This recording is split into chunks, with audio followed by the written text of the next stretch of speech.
We finally arrived at our safari camp in Kenya, and this was just the first afternoon. This is part 2 of day 1 of our African safari. We walked into the beautiful common area where we were greeted by the elephants playing in the river and the amazing view. The river runs parallel to the campground, and we get to see them the entire time.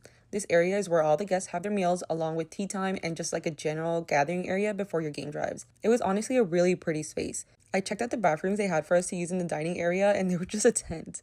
After doing our welcome, they served us lunch, which was a stir fry that was really good, and with some ice cream. After we went to our tent to check it out and kind of relax for a little bit, this is a quick walk around. I'll do another video with a more in-depth one. Our room was next to the river, so we had a little sitting area outside. Here's the first part of our tent. It had a king bed, a chair, a desk, a dresser, all the typical hotel items just in a tent. We did have electricity at all times. The bathroom was really big, and we had hot running water, which is super nice.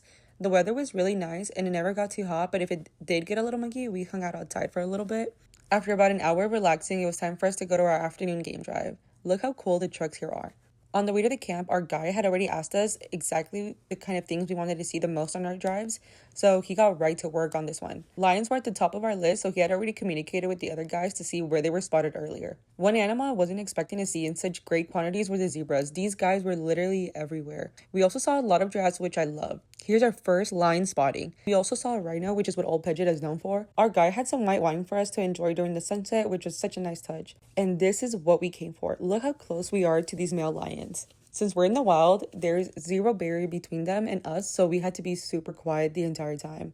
After shedding a couple tears at how beautiful they were, we found some cubs playing, which melted my heart. They were so funny, pushing each other around like little kids.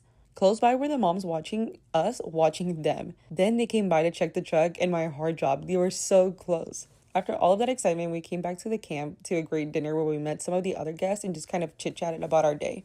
We came back to a room where the staff had made the bed already to sleep with like extra blankets and hot water bottles, which I loved having all night, especially because African desert nights get really, really cold. Follow me to see the cool and scary things I saw on day 2.